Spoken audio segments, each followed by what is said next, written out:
Delhi high court judge justice Varma ఇంట్లో అగ్ని ప్రమాదం చోటు చేసుకుంది. ఈ ప్రమాదంలో భారీగా నోట్ల కట్టలు బయటపడటం కలకలం రేపింది. ఈ క్రమంలో ఆయనకు మరొక హైకోర్టుకు బదిలీ చేయాలని ఆదేశాలు జారీ చేసింది చీఫ్ జస్టిస్ సంజీవ్ ఖన్నా నేతృత్వంలోని సుప్రీంకోర్టు కొలీజియం. ప్రమాదం జరిగిన సమయంలో ఆయన ఇంట్లో లేరని సమాచారం.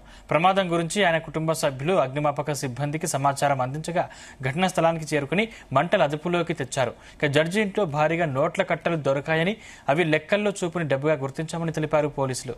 ఈ విషయంపై పై అధికారులకు సమాచారం ఇచ్చామని తెలిపారు పోలీసులు. ఈ ఘటనపై స్పందించిన చీఫ్ జస్టిస్ కొలీజియం సమావేశానికి పిలుపునిచ్చారు.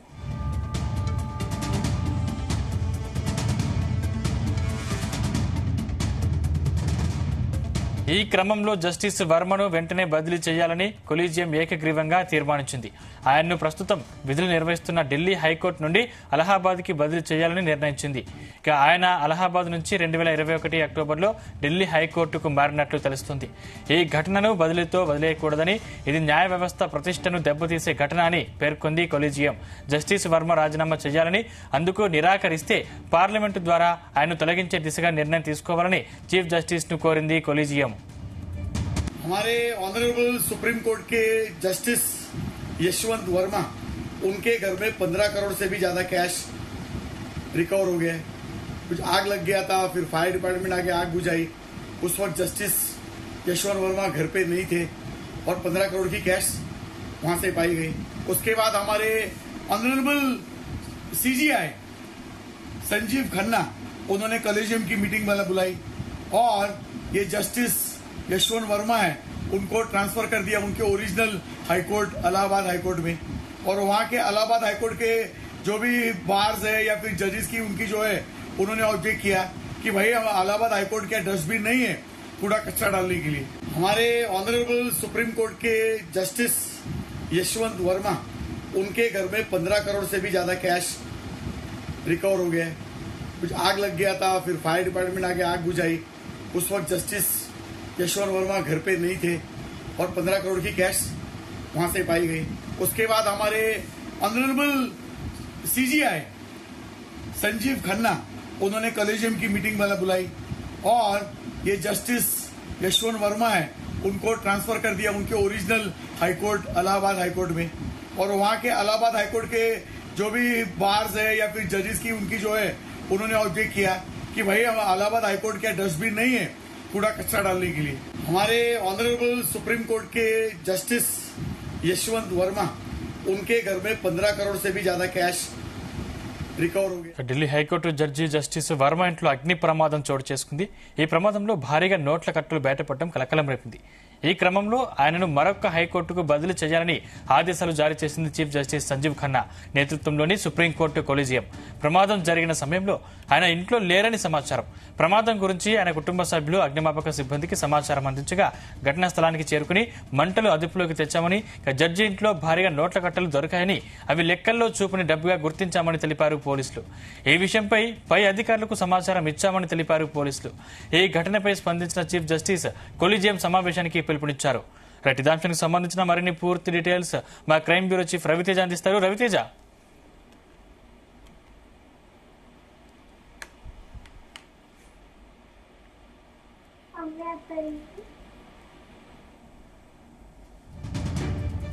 ఈ క్రమంలో జస్టిస్ వర్మను వెంటనే బదిలీ చేయాలని కొలీజియం ఏకగ్రీవంగా తీర్మానించింది.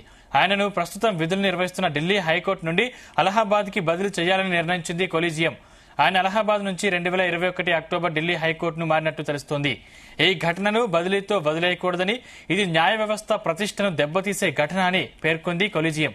జస్టిస్ వర్మ రాజీనామా చేయాలని, అందుకు నిరాకరిస్తే పార్లమెంటు ద్వారా ఆయన్ను తొలగించే దిశగా నిర్ణయం తీసుకోవాలని చీఫ్ జస్టిస్ ను కోరింది కొలీజియం.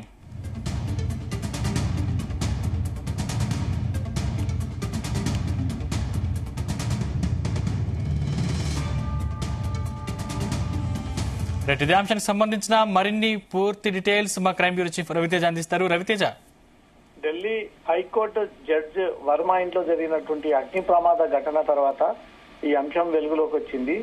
ఈ అంశం కాస్త కొలీజియం దృష్టికి వెళ్లినటువంటి వెంటనే వర్మని ఇక్కడి నుంచి బదిలీ చేయాలి, లేకపోతే న్యాయ వ్యవస్థపై తీవ్ర ప్రభావం చూపేటటువంటి అవకాశం ఉంటుంది. వ్యవస్థపైనే నమ్మకం కోల్పోయేటువంటి అవకాశం ఉంటుంది. ఆ అవినీతి ఆరోపణలు ఎక్కువగా నమోదయ్యేటువంటి ఛాన్స్ ఉంది కాబట్టి వర్మని ఇక్కడ నుంచి బదిలీ చేయాలంటూ కూడా కాలోజియం బెంచ్ ఈ నిర్ణయాన్ని తీసుకున్నట్టుగా తెలుస్తుంది. ఈ అగ్ని ప్రమాద ఘటనలో భారీగా లెక్కలేనటువంటి నోట్ల కట్టలు బయటపడడం తీవ్ర కలకలం రేపింది.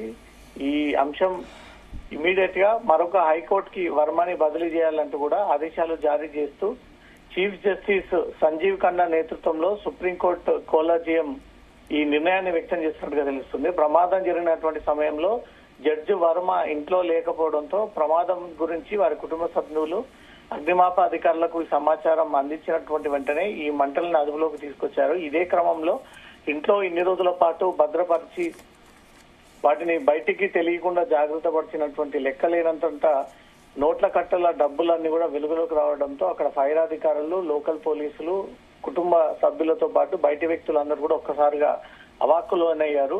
జడ్జి ఇంట్లో భారీగా నోట్ల కట్టలు దొరికాయని, అవి లెక్కలేనటువంటి డబ్బుని గుర్తించామంటూ కూడా పోలీసులు ఈ విషయాన్ని అఫీషియల్ గా తెలియజేశారు.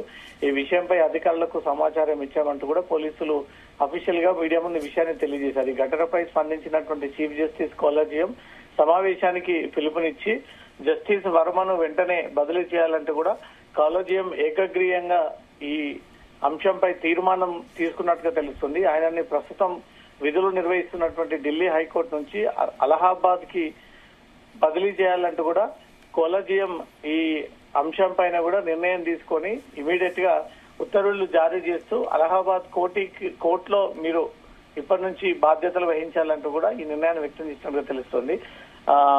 జస్టిస్ వర్మ అలహాబాద్ నుంచి 2021 అక్టోబర్ లో ఢిల్లీ హైకోర్టుకు మారినట్టు కూడా అధికారులు ఈ రికార్డ్స్ అన్ని కూడా పరిశీలిస్తా ఉన్నారు. ఈ ఘటనకు బదిలీతో వదిలేయకుండా ఇది న్యాయ వ్యవస్థ ప్రతిష్టను దెబ్బతీసేటువంటి ఘటనగా కొలీజియం పేర్కొని జస్టిస్ వర్మ రాజీనామా చేయాలని, అందుకు నిరాకరిస్తే పార్లమెంట్ ద్వారా ఆయనని తొలగించే దిశగా నిర్ణయం తీసుకోవాలంటూ మాత్రం చీఫ్ జస్టిస్ ని ఈ కొలీజియం ఈ విషయాన్ని గుర్తు చేసినట్టుగా సమాచారం అందుతుంది.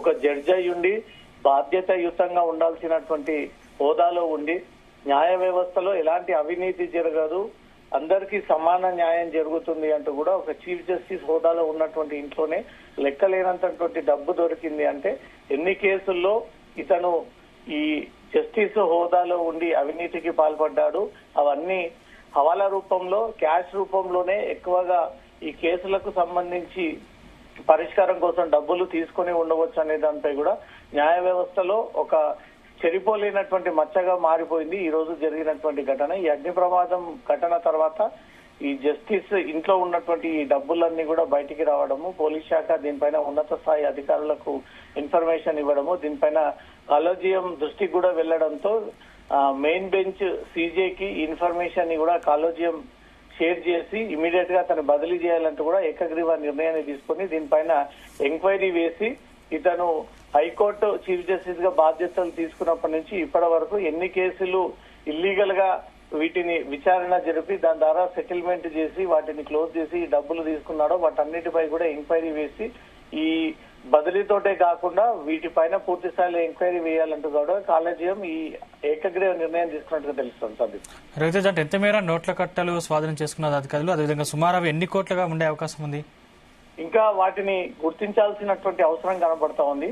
ఆ అగ్ని ప్రమాద ఘటన హడావిడిలోనే అధికార యంత్రాంగం అంతా కూడా ముందుగా మంటలని ఫైర్ అదుపులోకి తీసుకొచ్చేటువంటి ప్రయత్నం చేసింది. అక్కడ దొరికినటువంటి డబ్బు అంతా కూడా పోలీసులు ముందుగా ఉన్నతాధికారులకు షేర్ చేయడము, ఆ తర్వాత కొలీజియం దృష్టికి వెళ్లదినటువంటి వెంటనే ఈ హడావిడిలో అతన్ని బదిలీ చేసి న్యాయ వ్యవస్థకు ముప్పు పొంచేటువంటి అవకాశం ఉంటుంది, అవినీతి ఆరోపణలు పెరిగేటువంటి అవకాశం ఉంటుంది. ఇలాంటి ఉన్నత హోదాలో ఉన్నటువంటి చీఫ్ జస్టిస్ న్యాయం కోసం వీళ్ళు చెడు దారిలో వెళ్తా ఉన్నారనే ఒక ప్రచారం ఎక్కువగా సాగుతుంది కాబట్టి ఇమీడియట్ గా అతన్ని ఇక్కడి నుంచి బదిలీ చేసి వేరే కోర్టుకి పంపించాలన్న ఉద్దేశంపైనే ఉదయం నుంచి కూడా చర్చించి ఏకగ్రీవ నిర్ణయం తీసుకుని అక్కడి నుంచి కూడా అలహాబాద్ కోర్టుకి రిపోర్ట్ చేయాలి అంటూ మాత్రం ఈ ఏకగ్రీవ నిర్ణయం తీసుకున్నట్టుగా తెలుస్తుంది. ఇంట్లో దొరికినటువంటి డబ్బునంతా కూడా ఐటీ, పోలీసులు, ఇతర దర్యాప్తు సంస్థలు అక్కడ చేరుకొని ఆ డబ్బునంతా కూడా స్వాధీనపరుచుకున్నారు. అది ఎంత మేరకు వాల్యూ ఉంటుంది, ఏ కేసులలో జడ్జు కమిషన్ రూపంలో, సెటిల్మెంట్ రూపంలో ఆ డబ్బులన్నీ కూడా తీసుకొచ్చి ఇంట్లో పెట్టాడు అనే దానిపై కూడా పూర్తి స్థాయిలో లెక్కింపు జరిగిన తర్వాత ఆ లెక్కింపులో పట్టుబడ్డటువంటి అమౌంట్ పైన ఎంక్వైరీ వేసి ఈ జస్టిస్ ని కూడా ఎంక్వైరీలో భాగంగా నోటీసులు జారీ చేసి పిలిపించి అతని యొక్క స్టేట్మెంట్ ని కూడా రికార్డ్ చేసుకునేటువంటి అవకాశం ఉంది సార్. Thank you Raviteja.